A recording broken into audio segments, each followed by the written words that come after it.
Good morning students, আজকের এই ভিডিওতে আমরা ডিসকাস করতে চলেছি সিধু কানু বিরসা ইউনিভার্সিটির আন্ডারে ইংলিশ অনার্সের সেমিস্টার ফিফথের ইংরেজির যে সিলেবাস সেটা আমরা ডিসকাস করতে চলেছি। তোমরা জানো যে ইংলিশ অনার্সের ফিফথ সেমিস্টারে তোমাদের দুটো পেপার রয়েছে, এক হচ্ছে MA-J6 আর এক হচ্ছে MA-J7। তো মেজর 6 আর মেজর 7 এই দুটো পেপার নিয়ে তোমাদের ইংলিশ অনার্সের ফিফথ সেমিস্টারের সিলেবাস রয়েছে। তো আমরা আজকে এই ভিডিওতে তোমাদের ফিফথ সেমিস্টারের সিলেবাস বিস্তারিত আলোচনা করব, কোন কোন পড়া রয়েছে, কোন কোন নভেল রয়েছে, কোন কোন গল্প রয়েছে, সেগুলো আমরা ডিসকাস করব। তো চলো শুরু করা যাক। Sidhu Kanu Birsa university English honours fifth সেমিস্টারের সিলেবাস আমরা ডিসকাস করতে চলেছি। তোমাদের এই সিলেবাসে এই সেমিস্টারে দুটো পেপার রয়েছে, এক হচ্ছে MA-J6 যার নাম ব্রিটিশ রোমান্টিক লিটারেচার, আর দ্বিতীয় হচ্ছে MA-J7 যার নাম ব্রিটিশ ভিক্টোরিয়ান লিটারেচার। তো প্রথমে আমরা MA-J6 যে পেপারটা অর্থাৎ ব্রিটিশ রোমান্টিক লিটারেচার সেই পেপারটা আমরা ডিসকাস করব। তো এই পেপারের মধ্যে তোমরা দেখতে পাচ্ছ তোমাদের বেসিক্যালি কবিতা রয়েছে, আর প্রবন্ধ রয়েছে, আর উপন্যাস রয়েছে। তো কবিতা এই সিলেবাসে তোমাদের এই পেপারে 6টা কবিতা রয়েছে। কবিতাগুলোর নাম তোমরা দেখতে পাচ্ছ। প্রথম কবিতা Holy Thursday, written by William Blake. William ব্ল্যাকের খুব একটা ফেমাস কবিতা হোলি থার্সডে, যেটার দুটো ভাগ রয়েছে, একটা তার সংস অফ ইনোসেন্স থেকে রয়েছে আর একটা সংস অফ এক্সপিরিয়েন্স থেকে রয়েছে। দুটো কবিতায় আহ বাচ্চাদের উপরে বাচ্চাদের যে নিষ্পাপ হৃদয়, বাচ্চারা যেভাবে সরল সহজ মনের মানুষ হয়, সেই বাচ্চাদের নিয়ে খুব সুন্দর করে সমাজকে তুলে ধরেছেন হোলি থার্সডে কবিতাতে উইলিয়াম ব্ল্যাক। নেক্সট কবিতা রয়েছে আমাদের Immortality Ode, written by William Wordsworth. So William Wordsworth তোমরা জানো রোমান্টিক পিরিয়ডের one of the greatest writer. তার লেখা ইমমর্টালিটি ওড খুবই একটা জনপ্রিয় ওড, যে ওডের মধ্যে তিনি তার শৈশব এবং যৌবন এবং ম্যাচুরিটি হয়ে যাওয়ার যে জীবনের যে যাত্রা, সেই যাত্রাকে খুব সুন্দর করে তিনি এই কবিতাতে ব্যাখ্যা করেছেন। যে মানুষ ছোটবেলায় যে সময়টা থাকে সেই সময়টাতেই মানুষ অ্যাকচুয়ালি সত্যিকারের ঈশ্বরের সান্নিধ্যে ঈশ্বরের স্নেহের পাত্র হয়, সবকিছু নেচার জীবন সবকিছুকে খুব সুন্দর করে দেখতে শিখে। কিন্তু যেই মানুষের এক্সপিরিয়েন্স হয়ে যায়, যেই মানুষ ম্যাচুরিটিতে চলে আসে, তারপর মানুষ কোথাও না কোথাও সেই টাচ সেই কানেকশনটা ঈশ্বরের কাছ থেকে হারিয়ে যায়। এটাই এই কবিতার মাধ্যমে তিনি বোঝাবার চেষ্টা করেছেন। কবিতার নাম ইমমর্টালিটি ওড। এটা আমাদের দ্বিতীয় কবিতা ব্রিটিশ রোমান্টিক লিটারেচার থেকে। তৃতীয় কবিতা হচ্ছে আরো একটা ode, written by S.T. Coleridge. Romantic পিরিয়ডের আরো একজন বিখ্যাত রাইটার স্যামুয়েল টেলর কলরিজের লেখা ডিজেকশন অ্যান্ড ওড। এটা তোমাদের দ্বিতীয় ওড। তো দেখো তোমরা এই সিলেবাসে মানে ফিফথ সেমিস্টারের সিলেবাসে তোমাদের এই পেপারগুলোতে অনেকগুলো তোমরা ওড পাবে। তোমাদের এমএ যে 6 মেজর পেপার যে 6 তার মধ্যেই প্রায় 4টা ওড রয়েছে। তো ওড কি? ওড হচ্ছে এক ধরনের এমন কবিতা যা কোনো একটা মানুষকে, কোনো একটা বিষয়কে, ইভেন কোনো একটা অ্যাবস্ট্রাক্ট আইডিয়াকে উৎসর্গ করে লেখা হয়। যেমন ইমমর্টালিটি ওড, এখানে অমরত্বকে তিনি ডেডিকেট করে কবিতাটা লিখেছিলেন উইলিয়াম ওয়ার্ডসওয়ার্থ। তেমনি ডিজেকশন, হতাশা, হতাশাকে কেন্দ্র করে বা হতাশাকে উৎসর্গ করে কবি লিখেছেন একটা ওড। এই কবিতাতেও কবির পার্সোনাল লাইফের যে হতাশা তা তোমরা দেখতে পাবে। 3 নম্বর কবিতা এটা আমাদের। চতুর্থ কবিতা হচ্ছে On the castle of Ceylon by Lord Byron. Lord বায়রনও রোমান্টিক পিরিয়ডের একজন বিখ্যাত রাইটার। তোমরা যারা অলরেডি ফোর্থ সেমিস্টারে ইংলিশ লিটারেচার পড়েছো তোমরা জানো এই সমস্ত কবিদের লেখালেখিগুলা। তো লর্ড বায়রনের on the castle of Ceylon, এটাও তার পার্সোনাল লাইফে একটা হিস্টোরিক্যাল প্লেস, একটা জায়গায় ঘুরতে যাওয়ার বর্ণনা তুমি পাবে। এটাতে তার যে ন্যাশনালিস্ট থিঙ্কিং, ঠিক আছে, জাতীয়তাবাদী যে ভাবনা, এই ভাবনাগুলাও তোমরা লর্ড বায়রনের এই কবিতাটাতে পাবে।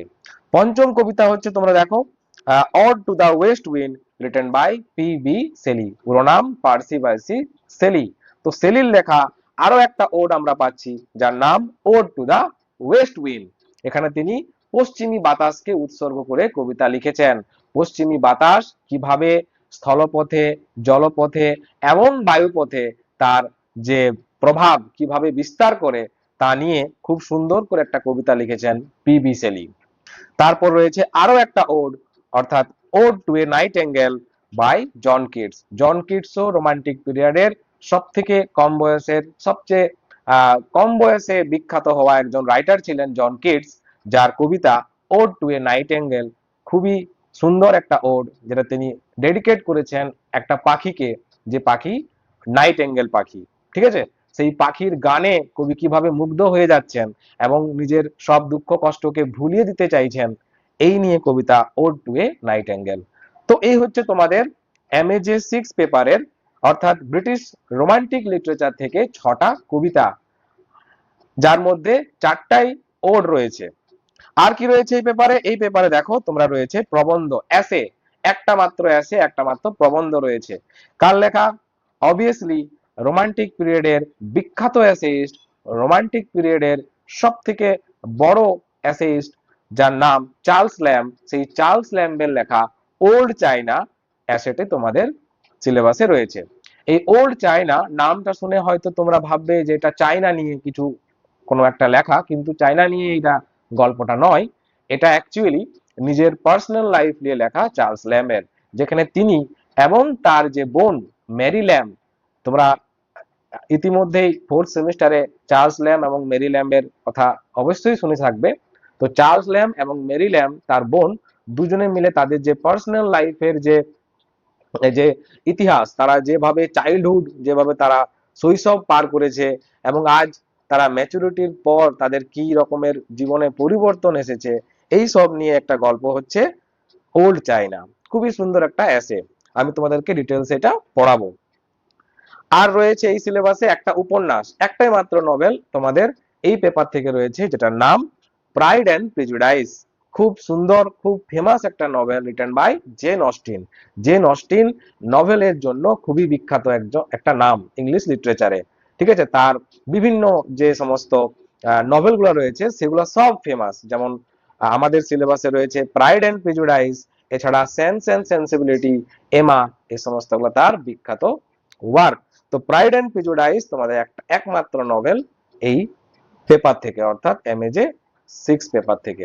প্রাইড অ্যান্ড প্রেজুডাইস গল্পটা খুব মজাদার, খুব একটা রোমান্টিক গল্প, যেখানে আমাদের যে মেন সেন্ট্রাল ক্যারেক্টার এলিজাবেথ এবং তার যে সুইটেবল যে পার্টনার, অর্থাৎ যে গল্পের নায়ক অর্থাৎ ডার্সি, তাদের মধ্যে যে একটা মিসকনসেপশন কিভাবে হচ্ছে তাদের সম্পর্কে। ঠিক আছে, যেখানে আমাদের যে মেয়ে এলিজাবেথ, তার একটা ভুল ধারণা জন্মাচ্ছে, সে অহংকার মনে করছে আমাদের ছেলে ডার্সিকে, আর এদিকে ডার্সি যে ছেলে সে আবার ভুল ভাবনা তারও রয়েছে আমাদের মেয়েটি অর্থাৎ এলিজাবেথের প্রতি। কিন্তু কিভাবে গল্পে তারা একে অপরের কাছে আসছে, কিভাবে তাদের মধ্যে মানে সবকিছু ঠিকঠাক হচ্ছে, এই নিয়ে একটা দারুণ গল্প প্রাইড অ্যান্ড প্রেজুডাইস। তার সাথে সাথে জেন অস্টিন তৎকালীন যে সমাজ, সেই সমাজকেও খুব সুন্দরভাবে তুলে ধরেছেন। তো এই ছিল এমএজে 6 অর্থাৎ রোমান্টিক লিটারেচারের তোমাদের সিলেবাস। কি কি দেখতে পেলাম আমরা?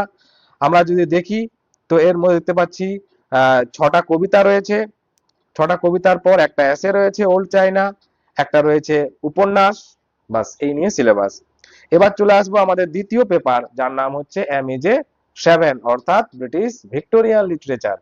তো এখানে কি দেখতে পাচ্ছি আমরা? দেখো তোমরা, এখানে রয়েছে আমাদের 5টা কবিতা। ব্রিটিশ ভিক্টোরিয়ান লিটারেচারে রয়েছে আমাদের 5টা কবিতা। কি কি কবিতা চলো আমরা দেখি। প্রথম কবিতা হচ্ছে ইউলিসাস, রিটেন বাই আলফ্রেড টেনিসন। খুবই একটা মোটিভেশনাল কবিতা। ঠিক আছে, এই কবিতাটা আমার পার্সোনাল খুব ফেভারিট, কারণ এই কবিতাটাতে তুমি তোমার লাইফে খুব মোটিভেট হওয়ার মানে অনুপ্রেরণা পাবে, মোটিভেশন পাবে এই কবিতাটা তুমি পড়লে। যেখানে ইউলিসাস একজন দারুণ যোদ্ধা, যে যোদ্ধা বয়স বেড়ে যাওয়ার সাথেও, বয়স্ক হয়ে যাওয়ার পরেও যার মনে এখনো নতুন নতুন অ্যাডভেঞ্চার করার, জীবনটাকে আরো পূর্ণভাবে বাঁচার যে একটা তার মনে চাহিদা, সেটা খুব সুন্দর করে ব্যাখ্যা করেছেন লর্ড আলফ্রেড টেনিসন। তার কবিতার নাম ইউলিসাস। নেক্সট কবিতা হচ্ছে the last ride together, written by Robert Browning. Robert Browning এর লেখা খুবই সুন্দর একটা কবিতা, দ্য লাস্ট রাইড টুগেদার। এটা একটা প্রেমের কবিতা, একটা লাভ পোয়েম, যে কবিতার মধ্যে আমরা দেখতে পাচ্ছি কবির তার প্রেমিকাকে না পাওয়ার যন্ত্রণা এবং কষ্ট। নেক্সট কবিতা হচ্ছে Dover Beach, written by Matthew Arnold. Matthew আর্নল্ডের লেখা এই কবিতাটা খুবই একটা কমপ্লেক্স কবিতা যেটাকে আমরা বলি। এর থিমটা কিন্তু নর্মাল যে সমস্ত আমরা লাভ পোয়েম বা মোটিভেশনাল পোয়েম পড়ি সেরকম নয়। এই থিমটা হচ্ছে একটু কমপ্লেক্স ধরনের। ঠিক আছে, সেই যুগের সমাজকে, ইন্ডাস্ট্রিয়ালাইজেশনের যে প্রভাব, হ্যাঁ, মানুষ কিভাবে ইমোশনলেস হয়ে যাচ্ছিল সেই সময়ে, সেই সমস্ত বিষয় নিয়ে তুমি দেখতে পাবে ডোভার বিচের কবিতাটা। চতুর্থ কবিতা হচ্ছে Goblin Market, written by C G Rossetti. Christina Georgiana রসেটির লেখা খুবই সুন্দর একটা কবিতা গবলিন মার্কেট। তারপর রয়েছে লাস্ট কবিতা, আমাদের পঞ্চম কবিতা Pied Beauty, written by G M Hopkins. G M Hopkins এর লেখা পায়েড বিউটি আমাদের এই সিলেবাসের লাস্ট কবিতা, অর্থাৎ পঞ্চম কবিতা। তো ব্রিটিশ ভিক্টোরিয়ান লিটারেচারে আমরা দেখতে পাচ্ছি 5টি কবিতা। আর কি রয়েছে? আর রয়েছে আমাদের এই সিলেবাসে দুটি মাত্র নভেল। কি কি নভেল? প্রথম নভেল হচ্ছে চার্লস ডিকেন্স এর লেখা হার্ড টাইমস।